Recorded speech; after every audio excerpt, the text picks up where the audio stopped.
Alors, premièrement, c'est une saison un peu particulière. On a démarré la saison normalement, du moins, en s'entraînant beaucoup à Vaujany, beaucoup de trajets, mais ça a été un moyen de souder l'équipe à travers les petits trajets en minibus. On était bien à Vaujany, donc ça a été une chose. On démarre par des matchs, saison classique, on a fin septembre, début octobre, on a fait 5 matchs et puis ça s'est arrêté. Donc là, on a un peu tout réorganisé avec le staff, que ce soit en prépa physique avec Stéphane Gervais ou avec Fabrice Texier, Edo et Jean-François. Moi, je vais tirer du positif, c'est-à-dire qu'en fait, on a travaillé des choses cette année, vu qu'on n'avait pas de match, qu'on n'a pas travaillé d'autres années ou pas autant insisté. Donc on a beaucoup travaillé pendant 3-4 mois la technique individuelle, le développement des skills, des petites choses comme ça, insister sur le développement physique. Et puis il y a un peu plus d'un mois et demi, avec la fédération, on a proposé en fait une formule pour reprendre des matchs avec les 4 centres de formation. On a été un peu porteur de ce projet-là, on a proposé, après on a bien été en lien avec la fédération et les autres clubs, les 4 clubs. On voulait tous jouer et on a proposé une nouvelle formule sur des challenges avec des tournois de 3 jours, 4 tournois de 3 jours. Donc, voilà la saison. On était capable de quand même de faire de bonnes choses avec tout ça. Hein. On y allait en moyenne, ça devait être de 3-4 fois par semaine. Puis c'est sûr que pour eux, c'était plus compliqué qu'un exemple par notre groupe pro. Eux, c'est le soir après les cours, il fallait qu'ils prennent les minivans puis qu'on puisse les monter là-haut. Fait que c'est un peu plus compliqué, mais ça s'est quand même bien déroulé.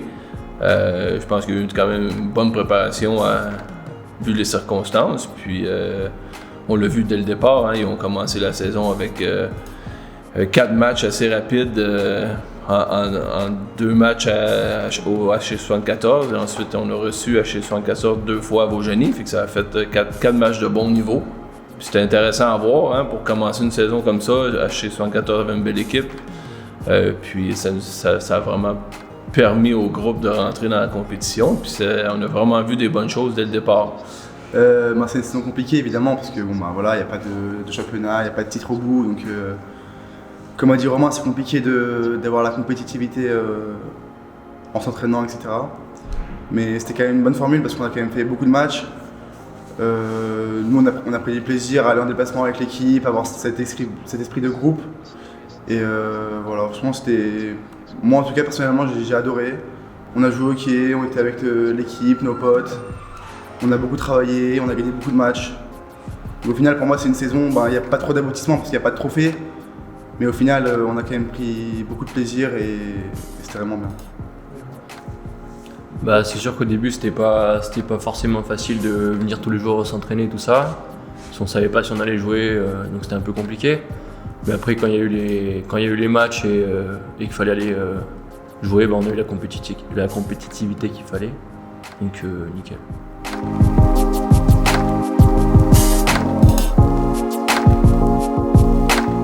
Moi je trouve que je tire mon chapeau aux joueurs, c'est pas une année facile dedans, ils n'ont pas lâché, s'entraîner sans avoir ce petit coup de compétition, des fois c'est dur.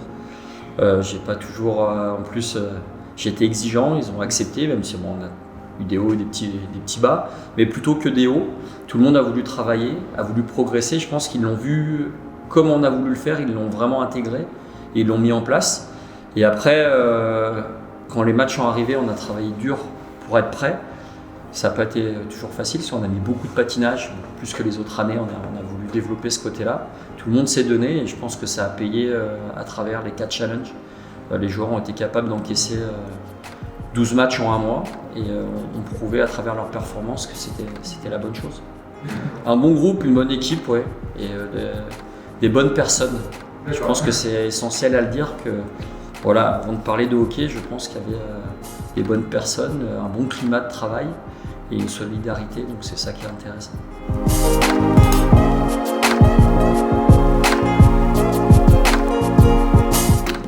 On est amené des fois à aller s'entraîner avec eux, donc ouais, on est un petit peu intégré dans le groupe. D'accord, donc c'est parler du centre de formation du coup, vous commencez un petit peu. C'est ça. On a l'occasion de s'entraîner avec eux et pour l'expérience, il n'y a rien de mieux de jouer avec des gens qui sont dans le milieu depuis longtemps. Donc c'est top pour nous. Ok. Moi, je rajouterais juste, il y a du lien parce que le staff navigue. Je pense que cette année, Edo et Jean-François sont venus à pas mal d'entraînements aussi. Donc ça a créé du lien pour les joueurs et amène un peu de voir. Et je rajouterais que moi, quand je rentre le lundi, que je vais avec les pros, la majorité des joueurs, ils veulent savoir ce qu'on fait des U20. Donc ils s'intéressent. Eux, ils en ont peut-être pas conscience, mais ils s'intéressent, ils suivent. Donc il y a comme il y a un vrai lien entre les deux. D'accord. Ben, c'est certain que c'est indispensable et très important pour notre groupe professionnel d'avoir un centre de formation qui développe des bons jeunes joueurs qui puissent, au besoin ou au mérite, on est capable de les faire monter dans notre groupe pro. Fait que c'est essentiel qu'il y ait une communication entre les entraîneurs dans le staff pour donner la chance aux joueurs qu'on voit qui ont un potentiel ou qui méritent de pouvoir, par moment, intégrer notre groupe professionnel. Il faut que les jeunes joueurs réalisent qu'est-ce que c'est de devenir un pro. Fait que le fait de pouvoir s'entraîner avec eux, que ce soit sur la glace, hors glace, voir comment un joueur professionnel se comporte, c'est important pour leur développement.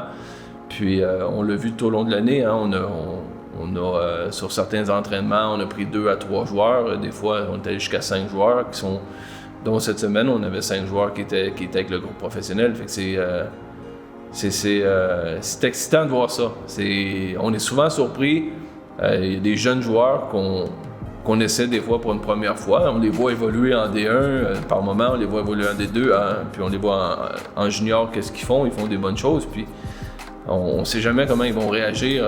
Il y a quand même un gros gap entre le pro et le junior. Hein.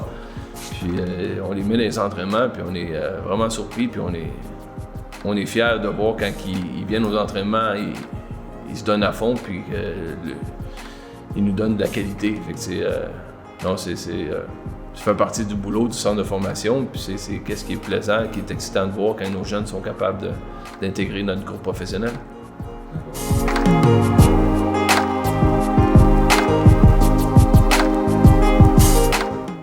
C'est de pouvoir après passer dans le vestiaire à côté, donc avec les pros. Puis même pour le développement personnel, il y a Chambéry aussi en D1 où on peut aller. Donc ouais, c'est intéressant. D'accord. Et toi, Sacha? Moi, c'est depuis qu'on a 4 ans, on joue ici, donc c'est vraiment notre club de cœur. Je prends un plaisir fou à porter ce maillot. Et même pour moi, Grenoble, c'est le meilleur club de France. Donc pour se développer, il n'y a rien de mieux que rester ici. Il y a un bon encadrement et c'est top.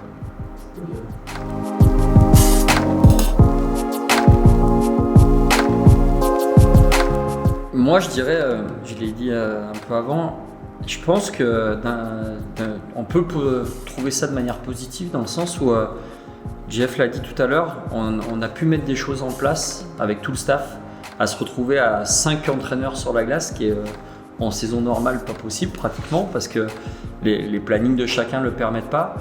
Et on a mis l'accent sur le développement de skills, le développement d'attitudes tactiques, de protection, de petites choses.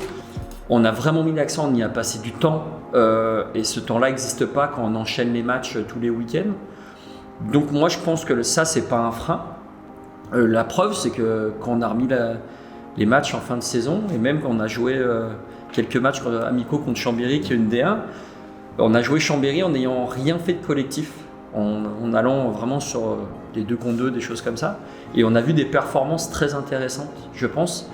Donc moi je ne crois pas que c'est négatif. On a pu mettre plus de prépa physique que d'autres années. Voilà, ça c'est pour les moins de 20. Les U17, je dirais le côté peut-être un peu négatif, il va être plutôt en dessous. C'est-à-dire que là, l'absence sur les sports-études, les moins de 15 et les moins de 13 et les moins de 12, là, eux ont pris, je pense, ont été freinés dans leur développement et leur progression. Nous, on a la chance d'avoir un centre de formation pro. Grenoble a bossé pour. Et on a pu bosser. C'est 4 clubs en France par contre, voilà. Je parle pour ceux qui ont eu la chance de s'entraîner. Je pense que c'est bénéfique pour moi. Non, là-dessus, je rejoins Romain. Je pense que avec les restrictions qu'on a eues, puis la saison, il y a quand même beaucoup de positifs qui en ressortent. Hein. on a mis des choses en place, le staff a mis des choses en place. On a eu la chance de jouer des matchs intra-équipe avec les U17, ça s'est très bien passé, il y a eu des bons matchs, il y a eu des bonnes choses. C'était plus... Comparant à une saison normale, je pense que le staff était capable de faire plus de retours à leurs joueurs après les matchs, après ces petits matchs-là, hein, dans les week-ends. Les matchs contre la D1 ont été très constructifs, puis je vais dire, c'est peut-être, on verra dans l'avenir, mais les 4 derniers tournois, on va dire, c'était vraiment beau à voir, que ce soit, on parle de Grenoble, mais les autres équipes aussi ont vraiment été investies dans ces tournois-là. C'était des bons matchs de qualité.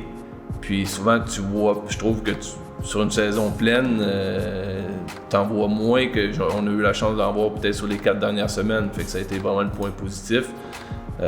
Puis écoute, je pense qu'on va être grandi de cette situation.